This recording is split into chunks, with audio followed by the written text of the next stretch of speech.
देखो बच्चों, हम लोग एक और इम्पोर्टेंट कॉन्सेप्ट देखें और ये है पीरियोडिक फंक्शन का कॉन्सेप्ट। थोड़ा थोड़ा कॉन्सेप्ट हम पहले समझते रहे हैं, लेकिन डिटेल से इसको हम अब समझेंगे। ध्यान दो। देखो, पीरियोडिक फंक्शंस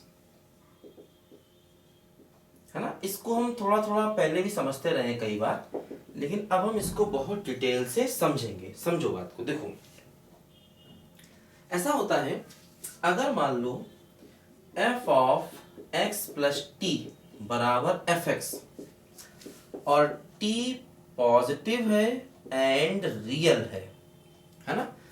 अगर कोई फंक्शन इस कंडीशन को सेटिस्फाई कर दे कि उसमें x में t ऐड करने से फिर से वैल्यू वही वापस मिल जाए, x में t ऐड करने से फिर से वही वैल्यू वापस मिल जाए और t पॉजिटिव भी हो और रियल भी हो, और ध्यान देना, for all x belongs to domain, मतलब ऐसा डोमेन के सारे पॉइंट्स के लिए होगा, तब हम कहेंगे कि t is period of function.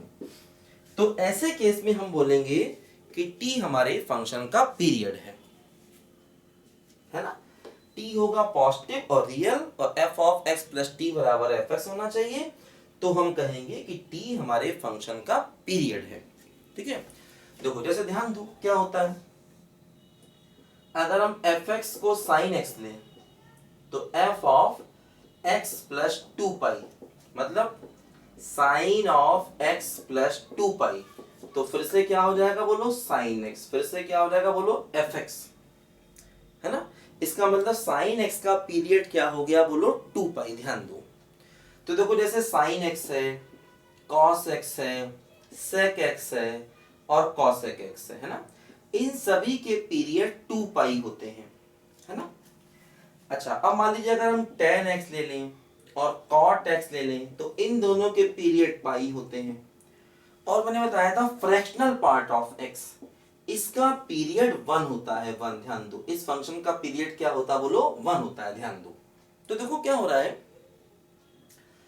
कि अब एक बात और ध्यान दो, जैसे साइन x का पीरियड टू पाई है, क्योंकि टू पाई ऐड करने से वैल्यू पर फर्क नहीं पड़ा, ये हमको मालूम है ना। टू पाई का मतलब क्या होगा, 360 डिग्री। तो साइन में अगर हम एंगल में 360 डिग्री जोड़ेंगे तो 360 जोड़ने से एंगल में वैल्यू पर फर्क नहीं पड़ता, इसलिए हम कहेंगे कि साइन का पीरियड क्या हो गया बोलो, टू पाई, क्योंकि टू पाई जोड़ने पर वैल्यू पर फर्क नहीं पड़ता। लेकिन एक बात और ध्यान दो, जैसे मान लो अगर हम एफ एक्स बराबर साइन एक्स ले रहे हैं, तो हमने देखा कि अगर हम x प्लस टू पाई करें तो वैल्यू वापस साइन x हो जाती है। अगर हम x प्लस फोर पाई करेंगे तब भी वैल्यू वापस साइन x ही हो जाएगी। अगर हम x प्लस सिक्स पाई करेंगे तब भी वैल्यू वापस साइन x ही हो जाएगी।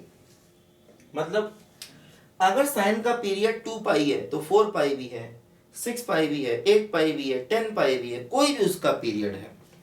मतलब साइन एक्स के पीरियड बहुत सारे हो गए, क्योंकि देखो पीरियड की अगर ये डेफिनेशन है तो टी टू पाई लेंगे तब भी वैल्यू रिपीट हो रही है, फोर पाई लेंगे तब भी वैल्यू रिपीट हो रही है ना, six pi, eight pi, ten pi, कुछ भी लेंगे वैल्यू रिपीट हो रही। ध्यान दो, लेकिन ध्यान दो, इसका मतलब साइन के पीरियड बहुत सारे हैं, लेकिन जो सबसे छोटा पीरियड है वो क्या है, टू पाई।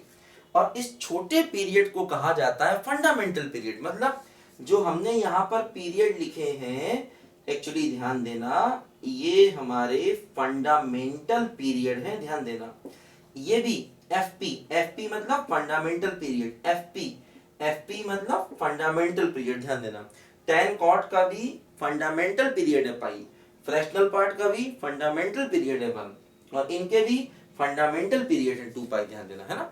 तो पीरियड तो किसी फंक्शन के बहुत सारे हो सकते हैं। साइन है, साइन का period two pi, four pi, six pi, eight pi, कुछ भी हो सकता है, लेकिन साइन का जो फंडामेंटल पीरियड होगा वो क्या होगा बोलो, टू पाई होगा। ध्यान देना, मतलब किसी फंक्शन का जो सबसे छोटा पीरियड होता है, जो सबसे छोटा पॉजिटिव पीरियड होता है, उसको हम बोलते हैं फंडामेंटल पीरियड, है ना। तो एक बात ये ध्यान देना कि अगर मान लो t फंक्शन का पीरियड है ना, तो t है, 2t है, 3t है, 4t है, मतलब t में किसी भी पॉजिटिव इंटीजर से मल्टीप्लाई कर दें तो वो हमेशा फंक्शन का पीरियड होगा, है ना, वो हमेशा फंक्शन का पीरियड होगा।